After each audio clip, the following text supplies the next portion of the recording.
Before I go to bed, I really had to share this. Today in Chicago, there was a special city council meeting where they talked about what's happening in Israel and as well as Gaza. During this meeting, they condemned Hamas, they prayed for the safe return of the hostages, and they showed support for Israel. What they failed to do was talk about anything happening to the Palestinians in Gaza, and during this meeting, there was someone who spoke, and you have to hear what he said. Our next speaker is Gabriel Miller.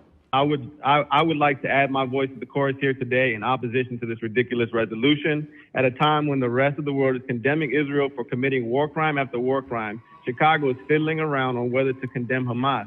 By doing so, Chicago will be doing its part in enabling the genocide of Palestinians. And this resolution acts like it's on the side of innocent civilians. So in that case, I'd like to add, are you considering a resolution condemning Israel for using white phosphorus against the civilian population? Are you considering condemning Israel for its planned war crime of forced removal of 1 million Palestinians from northern Gaza? Are you going to condemn them for cutting off food, water, and electricity to Gaza, another war crime called collective punishment? Did it ever cross your mind to condemn Israel when they assassinated Palestinian journalist Shireen Abu Akleh in broad daylight, or when they brutalized the people carrying her coffin peacefully, or when Israeli snipers killed innocent peaceful protesters throughout the March of Return? Did the people in office before you ever consider condemning Israel at any point?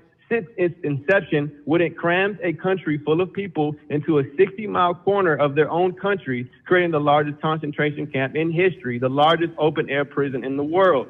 The answer is a resounding no. You never considered it, nor did your ancestors. But unfortunately for you, times have changed. The world is increasingly aware of the crimes of Israel and increasingly aware of the framework of politicians who enable their continued apartheid by resolutions such as these.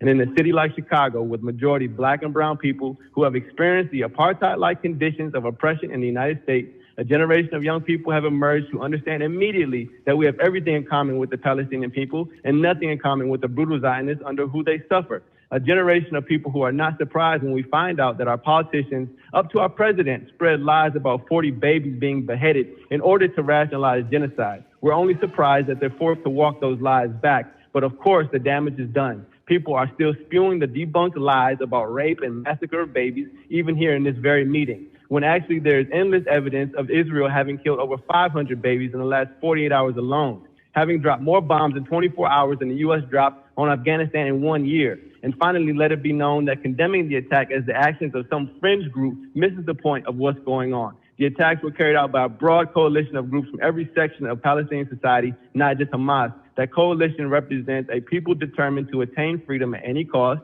and they have arrived at this point in the face of a broad coalition of right-wing Zionists and their supporters like those in the city council who would start a meeting with a prayer calling for their attempts at freedom, a second Holocaust, but are so silent you could hear a rat piss on cotton when innocent, peaceful Palestinians are annihilated day in and day out like the Native Americans of this country. If it were another time, these same people would be condemning Africans for rebelling against their slave masters during slavery, such as Nat Turner or in the Haitian Revolution. Thank you.